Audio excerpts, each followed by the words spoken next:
الحمد للہ وحدہ والصلاة والسلام علی من لا نبی بعدہ اما بعد فاعوذ باللہ من الشیطان الرجیم بسم اللہ الرحمن الرحیم قال اللہ تعالی محمد الرسول اللہ والذین معہ اشداء علی الکفار رحماء بینہم تراہم رکعا سجدا وقال النبی صلی اللہ علیہ وسلم اصحابی کالنجوم بأیہم اقتدیتم اہتدیتم صدق اللہ العظیم۔ قرآن دے وچ ایک آیت پڑھیم او آیت صدیق دے حق وچ ہے۔ قرآن دے وچ ایک آیت پڑھیم او آیت صدیق دے حق وچ ہے۔ منہ نکلی گال محمد دی ہر گال صدیق دے حق وچ ہے۔ فاروق صدیق دے حق وچ ہے، عثمان صدیق دے حق وچ ہے، علی صدیق دے حق وچ ہے، حسن صدیق دے حق وچ ہے، حسین صدیق دے حق وچ ہے۔ بس یار کچھ لوگ منافق موزی ہن کائنات صدیق دے حق وچ ہے۔ اگر این آکھاں تا غلط نہ ہو سی کہ بس یار کچھ لوگ منافق موزی ہن کائنات صدیق دے حق وچ ہے۔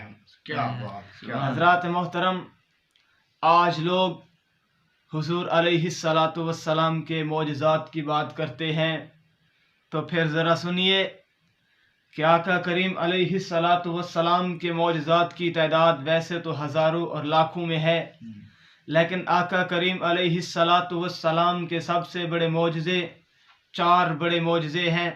پیغمبر کا معراج بھی پیغمبر کا معجزہ، ختم نبوت بھی پیغمبر کا معجزہ، قرآن بھی پیغمبر کا معجزہ، اور جو ان تینوں کا بڑا مجموعہ ہے وہ ہے جنہیں دنیا صحابہ کرام رضوان اللہ تعالی علیہم اجمعین کے نام سے یاد کرتی ہے۔ اس لیے کہ آقا کریم علیہ السلام نے جو ختم نبوت کا اعلان کیا ہم تک صحابہ نے پہنچایا۔ آقا کریم علیہ السلام نے معراج پہ جا کر کہا ہم تک صحابہ نے پہنچایا۔ آقا کریم علیہ السلام نے قرآن کے اندر جو کچھ بتایا ہم تک صحابہ نے پہنچایا۔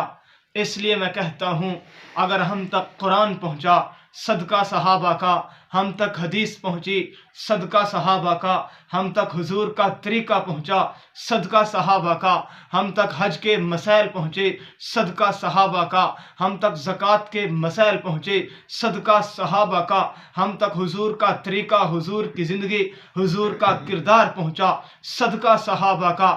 اگر میں یوں کہوں بے جانا ہوگا اگر ہم تک کلمہ تجربہ پہنچا صدقہ صحابہ کا۔ حضرات محترم، اس لیے کہ میرا عقیدہ ہے کہ ہم تک دین کا ایک مسئلہ ہم تک پہنچا صدقہ صحابہ کا۔ اگر صحابہ نہ ہوتے قرآن نہ پہنچتا، حدیث نہ پہنچتے، حضور کا طریقہ نہ پہنچتا، حضور کا کردار نہ پہنچتا، حضور کے اخلاق نہ پہنچتے، ہم تک دین کا ایک مسئلہ پہنچا صدقہ صحابہ کا۔ حضرات محترم، آج دنیا کے اندر جب بھی کسی دشمن دین نے، کسی دشمن اسلام نے کسی مسئلے کے اندر اختلاف کیا، نہ ہی تو اس نے قرآن کے اندر اختلاف کیا، نہ ہی تو اس نے حدیث کے اندر اختلاف کیا، نہ ہی تو اس نے حضور کے کردار کے اندر اختلاف کیا، نہ ہی تو اس نے حضور کے اخلاق کے اندر اختلاف کیا۔ اگر اس بدبخت نے، اگر اس دشمن دین نے اختلاف کیا تو صحابہ کے اندر اختلاف کیا، کہا صدیق ایسا، طلحہ ایسا، زبیر ایسا، عمر ایسا، اگر اختلاف کیا صحابہ کے اندر اختلاف کیا۔ اس لیے میں کہتا ہوں کہ دنیا کے اندر عدالت کے اندر قانون ہے کہ عدالت کے اندر مقدمہ رکھا ہوا ہو، اگر عدالت کے اندر گواہوں پر شک ہو جائے رکھا ہوا مقدمہ اگر عدالت کے اندر ختم ہو سکتا ہے تو پھر ذرا سنیے، میرا وجدان کہتا ہے جو بدبخت، جو لعین، جو دنیا کا بدترین شخص صحابہ پر شک کرے گا، صحابہ کے کردار و ایمان پر شک کرے گا، رب کعبہ کی قسم اپنے ایمان سے اور دین اسلام سے خالی ہے۔ حضرات محترم، آج میں حکومت سے مطالبہ کرتا ہوں، آج میں اداروں سے مطالبہ کرتا ہوں کہ ان دشمنان دین کو روکو، ان دشمنان صحابہ کو روکو، ان دشمنان ابو بکر کو روکو، ان دشمنان عمر کو روکو، ان دشمنان صحابہ کو لگام ڈالو کہ یہ بدبخت، یہ بدترین شخص صحابہ کی گستاخی سے باز آ جائیں۔ ان کو لگام ڈالو. اگر یہ اپنی گستاخیوں سے، اگر یہ اپنی خباستوں سے، غلیظتوں سے باز نہ آئے تو پھر میں کہتا ہوں یہ اہل سنت والجماعت کا یہ ٹھاٹھے مارتا ہوا سمندر اگر بکھر گیا تو ان کا راستہ تمہارے لیے روکنا مشکل ہو جائے گا.